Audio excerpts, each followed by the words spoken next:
صدقہ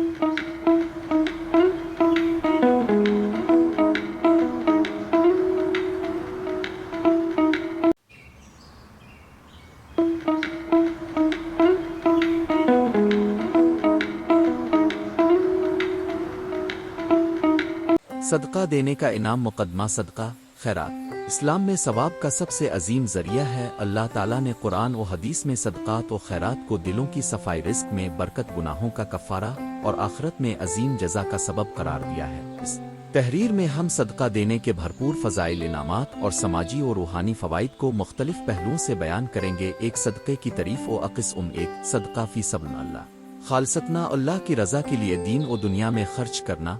دو، ذکو، واجب صدقہ جس کے شرائط و نصاب قرآن و حدیث میں مقرر ہیں۔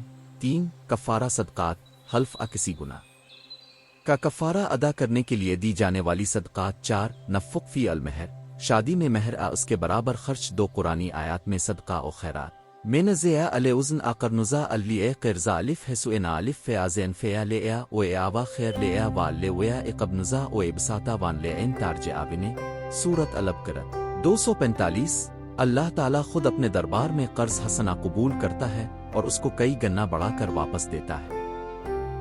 علی ازنی آنف نقابنے ام اوی علی اعام ابن لیون والن ویرن سنراوا و الینیا فی اعام اجرائے اعام اندیر بنوینما۔ سورت البقرہ 274۔ یہ آیات واضح کرتی ہیں کہ صدقہ چھپا کر کھلم کھلا دینے والے دونوں کے لیے عظیم جزا ہے۔ تین، احادیث کی روشنی میں صدقہ کا ثواب۔ ایک، رسول اللہ نے فرمایا، ما نقصد صدق من مال واما زاد علیل ابداب فلا ازا واما توازو حد لیلے لا رفع علیل۔ مسلم، صدقہ مال کو کم نہیں کرتا بلکہ اللہ اسے بڑھا دیتا ہے۔ دو، ایک اور حدیث الصدقیات تفنا ختنی المونت، ابو داؤد، صدقہ مردے کے گناہوں کو مٹاتا ہے۔ تین، حضرت انس رضی اللہ عنہ سے روایت ہے، مامن یوم صبح العباد فلا او ملکن ازلان فقولان ابن آدم لو صدقہ فتاتے فی قول عرب لیسلی فقولان انظر فنون لم تج فرشنا فتزد بیفتو بن صدق۔ مسلم۔ چار، صدقہ کے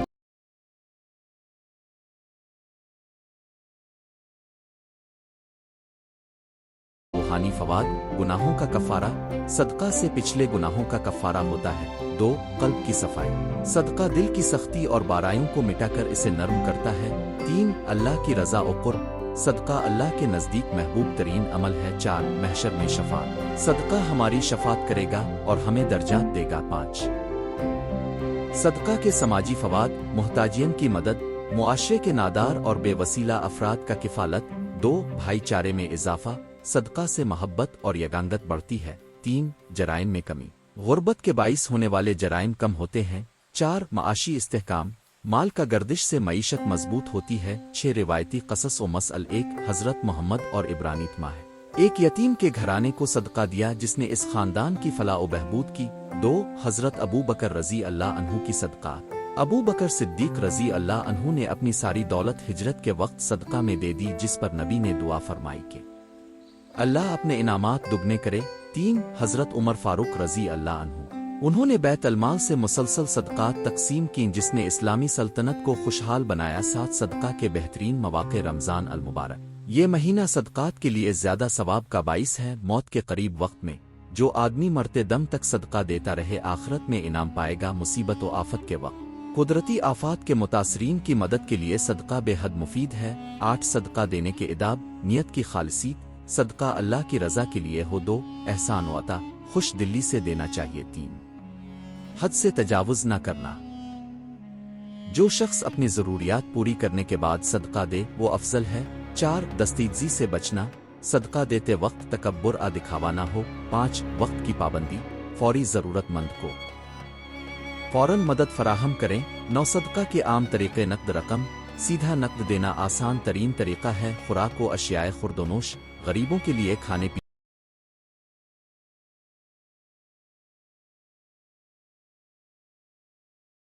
پینے کی اشیاء، پانی کے کنویں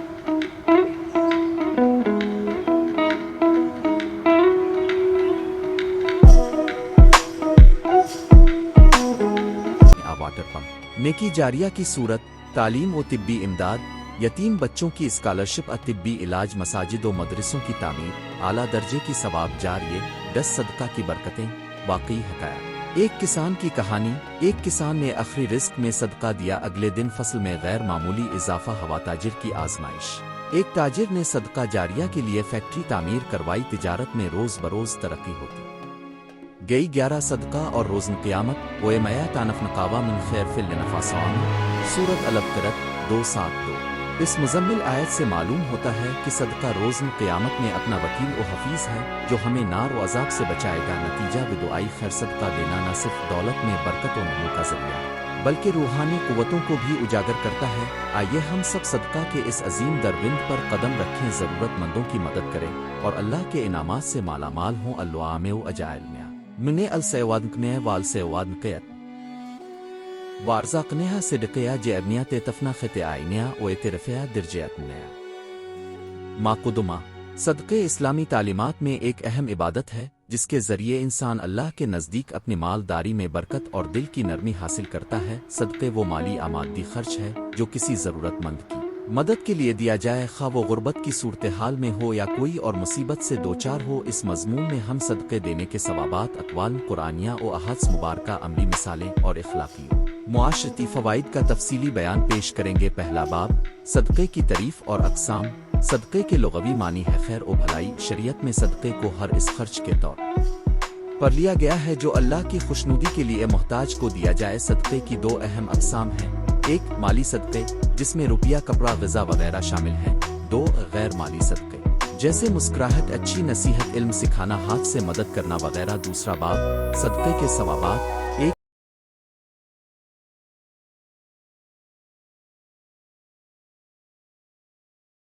اللہ کی رضا۔ صدقے اللہ تعالیٰ کو پسند ہے اور اس سے بندگی کا اظہار ہوتا ہے۔ دو رزق میں برکت۔ نبی کریم نے فرمایا کہ اما نقص مال من صدقے، یعنی صدقے دینے سے مال کم نہیں ہوتا بلکہ اللہ اسے بڑھا دیتا ہے۔ 3 گناہوں کی مغفرت۔ صدقے ایک ایسی مشق ہے جو گناہوں کو مٹاتی ہے۔ احادیث میں آیا ہے کہ صدقے جامرہ کی طرح ہے جو آگ کو بھڑکنے سے روکتی ہے۔ 4 قیامت کے دن شفاعت۔ صدقے کرنے والے کی صدقے اس کے حق میں شفاعت کرے گی۔ تیسرا باب، آیات و احادیث۔ قرآن مجید میں اللہ تعالیٰ فرماتا ہے الوزنی آنف نقابنے ام ابیلیام نالوئن والنیرن سنروالف ویلائنیا فیلیاما اجرائیاما اندیر بائنما والا خیوف ویلینما والا ایاما احزن آبنے بقرہ 274۔ نبی کریم نے فرمایا ما نقصد صدقے من مال۔ ایک اور حدیث میں فی الجن غرف یسما رنیا من مصر السبین آمالی من لم شروع باللے شاہ وزر اللہ از وجل للمؤمنین و اعلیٰ سم شار بسبے الصبا والوسطی یعنی صدقے کی قدر و قیمت کی مثال بیان فرما۔ چہارم باب، عملی مثالیں۔ ایک زمان نبی میں حضرت عائشہ رضی اللہ عنہا نے ایک مرتبہ نبی کریم کو سادہ خوراک پیش کی، اپنے فرمایا کہ یہ صدقے ہیں۔ 2 تاریخ اسلام میں صدقے ذکو اور نفلی صدقے سے محتاجوں کی کفالت، یتیموں کی تربیت اور مساجد کی تعمیر میں کامیابیاں آیا کرتی تھیں۔ پنجم باب، صدقے کے معاشرتی فوائد۔ 1 غربت و افلاس کا خاتمہ۔ جب دولت کا ایک حصہ ضرورت مندوں تک پہنچے گا تو معاشرے میں امارت اور غربت کا فاصلہ کم ہوگا۔ 2 دلوں میں رفاقت۔ صدقے سے ایک دوسرے کے درد کا احساس بڑھتا ہے اور معاشرے میں محبت و ہمدردی فروغ پاتی ہے۔ 3 معاشرتی جرائم میں کمی۔ غربت کی وجہ سے